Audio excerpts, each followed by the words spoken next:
근데 지진도 지진인데 동해 같은 경우에는 이거 해일이 일어나는 거 아닌가 이걸 걱정하는 경우도 있습니다. 이게 해일은 어느 정도 규모의 지진이 발생을 할 때 생기는 현상인가요? 일단 우리가 지진 해일이라고 하면 지진이 발생하면서 해저가 위아래로 움직이고 해저가 위아래로 움직이면서 물을 한번 들었다 놔야 됩니다.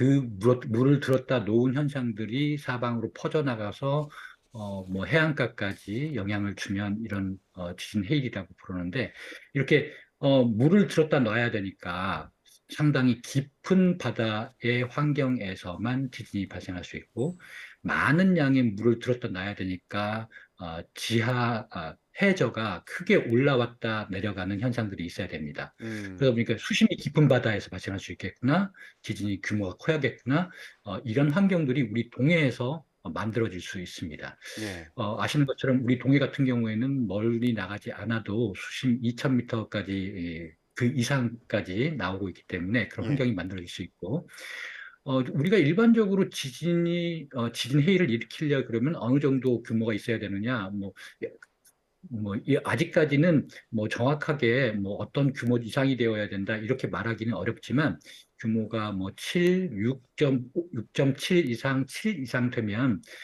아주 큰 변위를 일으킬 수 있고 그 변위 때문에 지진 해일이 발생할 수 있다라고 합니다.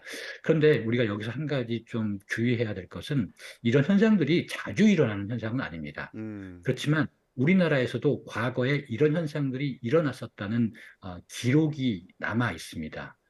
예를 들면 1643년과 1681년에 우리나라 울산 앞바다와 그리고 이번에 지진이 발생한 이런 뭐 양양, 강릉, 삼척, 동해 이 부근에서 바닷물이 크게 나갔다가 들어왔다 하는 것들이 반복됐다는 것이 역사 기록에 남아 있기도 합니다.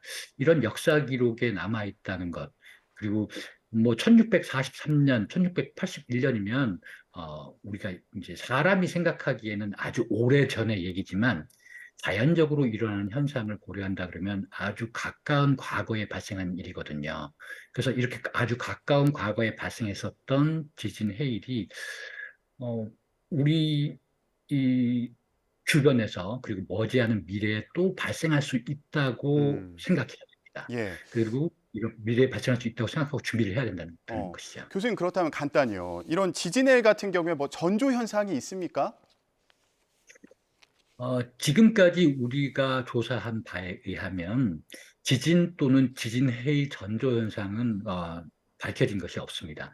뭐 항상 지진이 발생하고 지진해일이 일어나면 이제 그 어떤 특이 현상을 봤다고 하는 시민들의 제보가 있지만 그런 제보들의 대부분이 지진하고는 관련이 없는 것으로 밝혀지고 있고요. 예. 지진 해일의 경우에는 지진 큰 물이 들어오기 전에 한번 물이 빠져나갔다가 큰 물이 들어온다는 그런 물리적인 특성이 있기는 합니다.